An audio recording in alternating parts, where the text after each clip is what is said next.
వారు ఒకే కులానికి చెందిన నేతలు. ఇద్దరి దారులు వేరైనా గమ్యం మాత్రం ఒక్కటే. ఒకరేమో మాజీ ముఖ్యమంత్రి, మరొకరేమో ప్రజెంట్ ముఖ్యమంత్రి. జగన్ తండ్రి వారసత్వాన్ని పుచ్చుకుని పొలిటికల్లో రాణిస్తే రేవంత్ రెడ్డి మాత్రం కొన్నాళ్లు సైకిల్ పార్టీలో సవారీ చేశారు. ఆ తర్వాత కాంగ్రెస్ పార్టీలో చేరి పార్టీని అధికారంలోకి తీసుకొచ్చారు. ముఖ్యమంత్రి పీఠం ఎక్కారు. గచ్చిబౌలి భూముల విషయంలో రేవంత్ సర్కార్ ఇప్పుడు దూకుడుగా ముందుకెళ్తోంది. అయితే జగన్ గతంలో ఋషికొండపై ప్యాలెస్ కట్టించిన విషయాన్ని ప్రజలు ఈ సందర్భంగా గుర్తు చేసుకుంటున్నారు. ఈ రెండు ఘటనల మధ్య సారూప్యం ఉందని నెటిజన్లు కామెంట్స్ చేస్తున్నారు. ఇంతకు వారు ఇద్దరూ చేసిన ఆ బిగ్ మిస్టేక్ ఏంటి? జగన్ చేసిన తప్పునే రేవంత్ చేస్తున్నారా? Let us watch the story.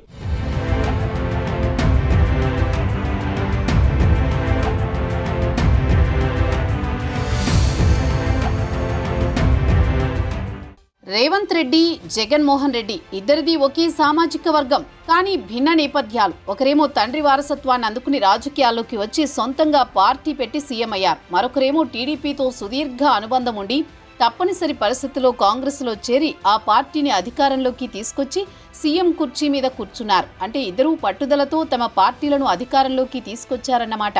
గతంలో జగన్ చేసిన తప్పిదాన్ని ఇప్పుడు రేవంత్ రెడ్డి కూడా చేస్తున్నారనే అభిప్రాయం వినిపిస్తోంది.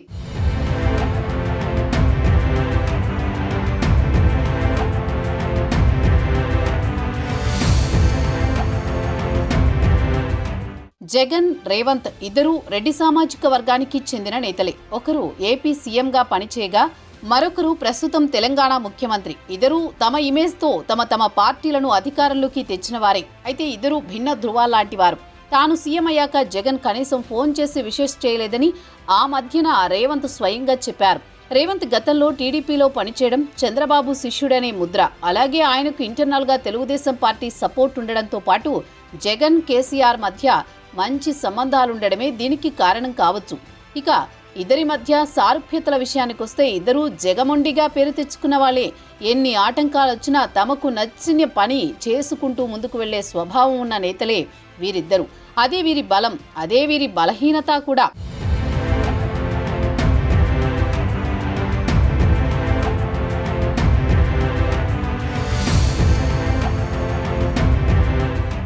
తెలంగాణలో హెచ్సియు భూముల వివాదం డైలీ సీరియల్ను మించిపోయేలా రోజుకో ట్విస్ట్, ఊహించని మలుపులు తిరుగుతోంది. రంగారెడ్డి జిల్లా గచ్చిబౌలిలోని 400 ఎకరాల భూమిపై గత కొంతకాలంగా రచ్చ జరుగుతోంది. తెలంగాణ ప్రభుత్వం యూనివర్సిటీ భూములను అమ్మేయాలని, కాంక్రీట్ జంగిల్గా మార్చేయాలని చూస్తోందంటూ విద్యార్థులు అలుపెరగని పోరాటం చేస్తున్నారు. నిరసనలు, ఆందోళనలతో యూనివర్సిటీ అట్టుడుకుతోంది. విద్యార్థులకు మద్దతుగా ప్రతిపక్షాలు నిలుస్తున్నా ప్రభుత్వం అస్సలు తగ్గేదేలే అంటూ ముందుకెళుతోంది. ఇలా విద్యార్థి సంఘాలు, హెచ్సియు ఓవైపు, తెలంగాణ ప్రభుత్వం మరోవైపు 400 ఎకరాల భూములు మావంటూ గత కొద్ది రోజులుగా వివాదం తారాస్థాయికి చేరింది. ప్రతిపక్షాలు సైతం ప్రభుత్వాన్ని దోషిగా బోన్నులో నిలబెట్టి విమర్శలతో చెలరేగిపోతున్నాయి.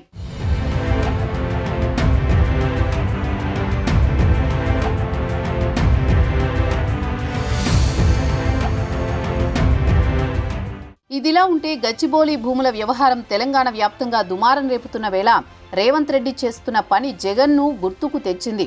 జగన్ అధికారంలో ఉన్నప్పుడు 3 రాజధానుల ప్రతిపాదన తీసుకొచ్చి విశాఖపట్నాన్ని ఎగ్జిక్యూటివ్ క్యాపిటల్గా ప్రకటించింది అప్పటి ప్రభుత్వం. మరోసారి అధికారంలోకి వస్తే విశాఖ నుంచే పాలనా వ్యవహారాలు చక్కబెట్టాలని జగన్ భావించారని, అందుకే ఋషికొండపై ప్యాలెస్లు నిర్మించారని చెబుతూ ఉంటారు. ఈ ప్యాలెస్ల నిర్మాణం కోసం సముద్రపు ఒడ్డున పచ్చలహారంలా ఉండే ఋషికొండకు గుండు కొట్టినట్టుగా చేశారంటూ గతంలో ప్రతిపక్షాలు గగ్గోలు పెట్టాయి. ఋషికొండ ప్యాలెస్ వ్యవహారం ఎన్నికల ప్రచారంలో టీడీపీకి, కూటమికి ఓ అస్త్రంలా పనికొచ్చింది. ఈ వ్యవహారం వైసీపీని ఇరుకున పెట్టింది. విశాఖపట్నంతో పాటు ఉత్తరాంధ్రలో వైసీపీకి కోలుకోలేని దెబ్బ తగిలింది.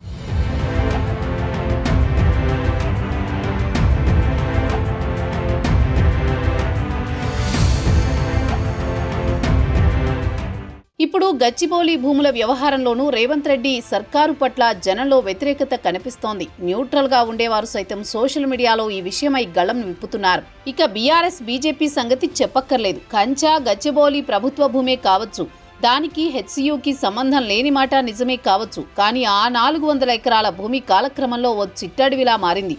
ఈ చిట్టడివిలో రకరకాల చెట్లు, పక్షులు, వన్యప్రాణులు ఉన్న వీడియోలు సోషల్ మీడియాలో వైరల్ అవుతున్నాయి. అక్కడ నీటి వనరులు కూడా ఉన్నట్లు వీడియోలను బట్టి తెలుస్తోంది. జేసీబీలు చదును చేస్తున్నప్పుడు నెమళ్లు రోదిస్తున్న వీడియోలు వైరల్ అవుతున్నాయి.